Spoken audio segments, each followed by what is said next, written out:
کی این متن رو نوشته نفسش گرم،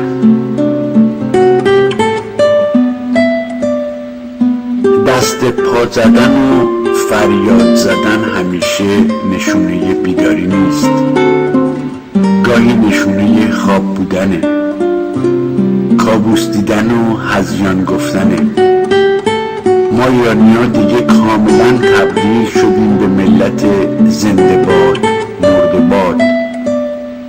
ما وطن نداریم مگر اینکه کسی به کوروش توهین کنه یا اسم خلیج فارس رو عوض کنه یا آثار باستانی در حال نابود شدن باشه یا فیلم 300 ساخته باشه. ما دین نداریم مگر اینکه یکی یه جایی کاریکاتور پیامبر رو بکشه یا بخوان قرآن بسوزونن یا تو حرم و اماکن مقدس بمب بذارن. یه روز مهران مدیری میشه قهرمان ملی و همه برای قهوه تلخش سینه چاک میکنن. فردا میشه مزدور حکومتی.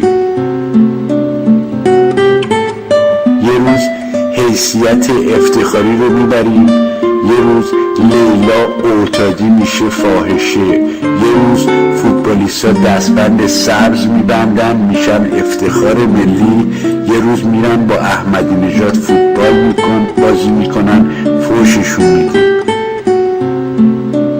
قبل از هر سری اخراجی ها میگیم ما فیلم این چماق به دستا رو نمیخریم، اما بازم میشه پرفروشترین فیلم سینما. یه روز میگن میخوان موسوی و کریبی رو بگیرن، همه فیسبوک و دنیای مجازی و حقیقی میشه لینک و مطلب.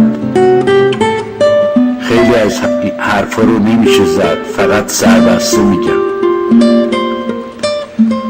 ما همه از ظلم و ستمی که به ما رفته و میره بیقرار و بیتابیم.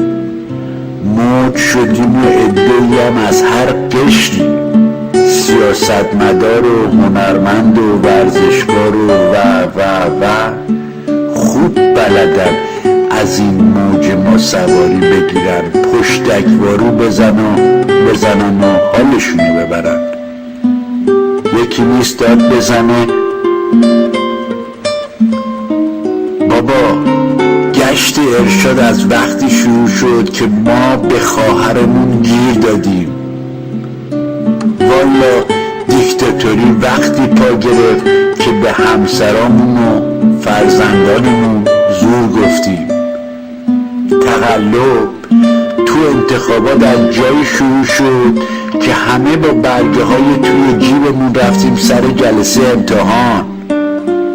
دروغ از اونجا شروع شد که هر کدوم توی هر شغل هر جایی که هستی واسه کوچکترین منفعت بزرگترین دروغا رو گفتیم. والا پرونده سازی از اونجا پا گرفت که هر دفعه 3 نفر از ما دور هم جمع شدیم پشت سر 3 نفر دیگه حرف زدیم و تهمت زدیم و غیبت کردیم. سانسور از جایی شروع شد که توی فامیل و دوست و آشنا تحمل کسی که مثل خودمون نباشه رو نداشتیم. ما کمی متوجه شدیم همه 70 و چند میلیون این مملکت مثل ما نیستن که از صبح تا شب خبر و گزارش سیاسی میخونیم و میدونیم آخرین باری که فلان زندانی سیاسی با خانواده‌اش حرف زده چه روزی بوده و دقیقه به دقیقه میدونیم توی این مملکت چه خبره، کی چی میگه و کی کجا میره. چند نفر از اطرافیانتون رو میشناسین که اصلا نمیدونن نوریزاده و توکلی و زیدآبادی و ستوده و کیا هستن؟ چند نفر رو میشناسین که به جای کسب آگاهی کردن نشستن پای فارسیوان و من و تو آلیسا کجاست و بفرمایید شام میبینن. اول مهر، 13 آبان، 16 آذر، عاشورا، هدفمند کردن یارانه ها، واسه هر کدوم از اینا هفته قبلش قرار بود این مملکت رو هم بریزه. اما کسی صداش در نیومد. منم میدونم که نمیشه، اما اینقدر با تبلیغات ساده لوحانه خودمون رو مسخره و مضحکه نکنیم.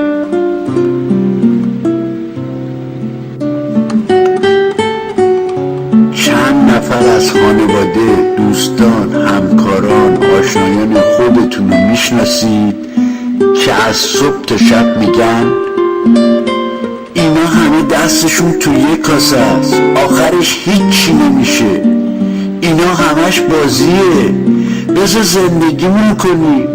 حتی گاهی همین حساسیت های ما به امور سیاسی مملکت رو مسخره هم میکنن. بیاین قبول کنیم که حتی اگر 30 میلیون از این جمعیت هم شور و شعور کافی داشت، این وضعیت اینجوری نبود. ملتی که بنزین لیتری 700 بخرن، لیتری 1000 تومن هم میخرن.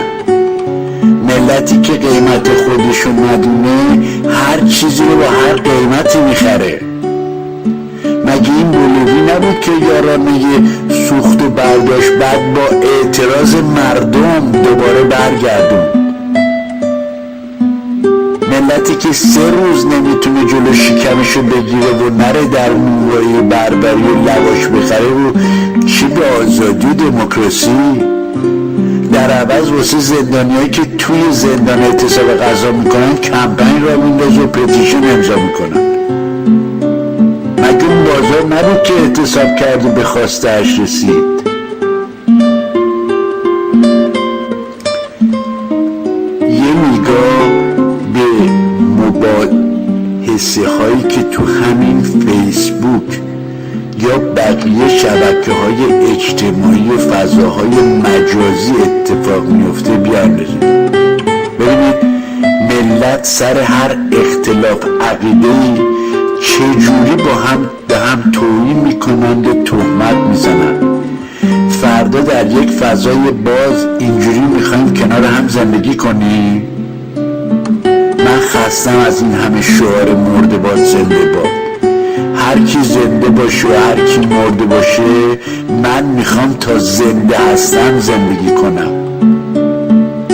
به جای بازی خوردن میخوام بازی کنم.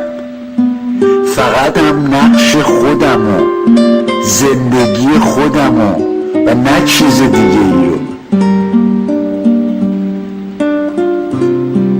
بزرگترین کاری هم که برای وطنم میتونم انجام بدم اینه که دروغ نگم، تهمت نزنم، تقلب نکنم، زور نگم، تحمل مخالفم رو داشته باشم، آگاه باشم و آگاهی بدم و اینا رو هم